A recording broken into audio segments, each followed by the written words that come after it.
Hello. Today I am continuing my endeavor to make things out of things that would normally have gone into the trash.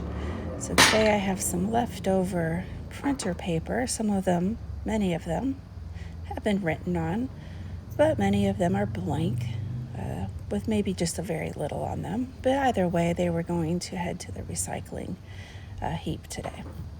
So today I'm using the leftover coffee that I had this morning, and unfortunately there was not that much leftover coffee, so that made it a little difficult for this project because there wasn't that much liquid in the pan.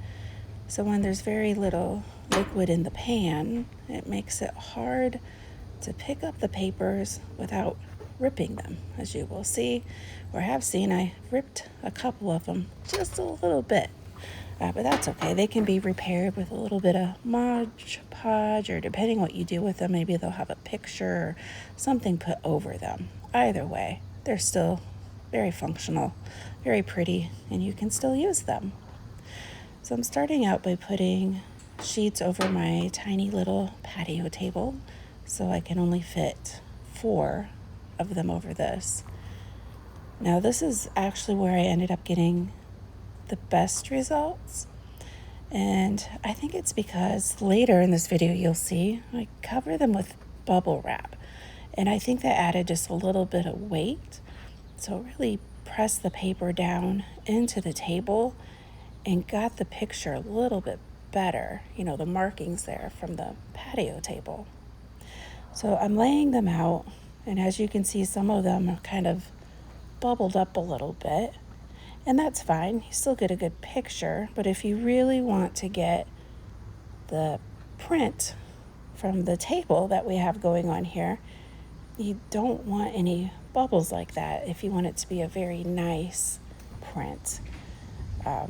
So I tried to pull some of them out, but it's a little difficult with very, very wet paper, which it needs to be very wet paper in order to make this work correctly. So I tried to pull some of them out, but I actually ended up ripping one again just a little bit more. You have to be very, very gentle. It's not very easy to do.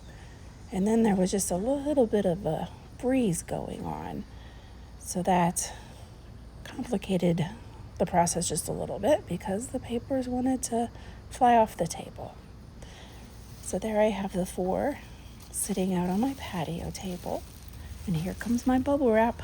So I'm putting that over. What I was hoping for is if I would put the bubble wrap on it, that it would leave little circles from the bubble wrap, but it didn't at all. I mean, I couldn't tell any difference between the papers that had the bubble wrap and those that did not.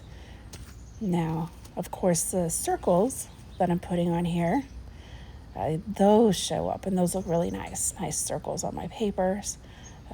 But I really need those on there because otherwise they were just gonna blow away. So I put little weights on there. And then we're doing the same thing over here with my patio chairs, lining all of them up, laying them all out on the chairs to see what kind of patterns I will get there. They also worked very well, made a nice pattern.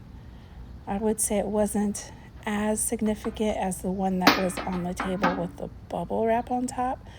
It seemed like that just was a tiny little boost in the weight on top of them, so it did make a little bit of a difference, but it wasn't a tremendous difference. So if you don't have bubble wrap laying around from your packing, I wouldn't worry about it because it really didn't make a huge difference. Now it's getting harder and harder to get those papers out because there is less and less liquid in there, and making it more likely to tear.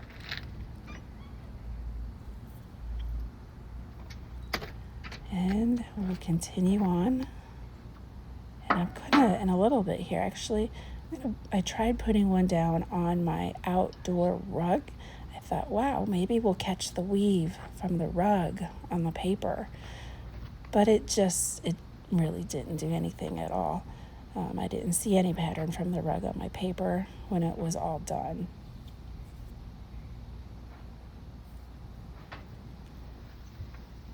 think we're down to one more paper in here.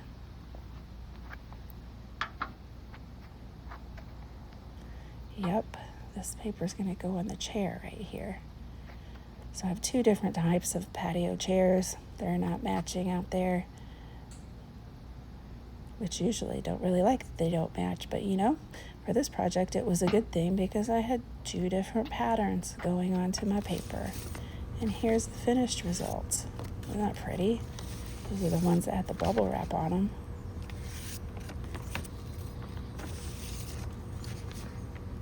And all in all, it was a pretty good paper making day.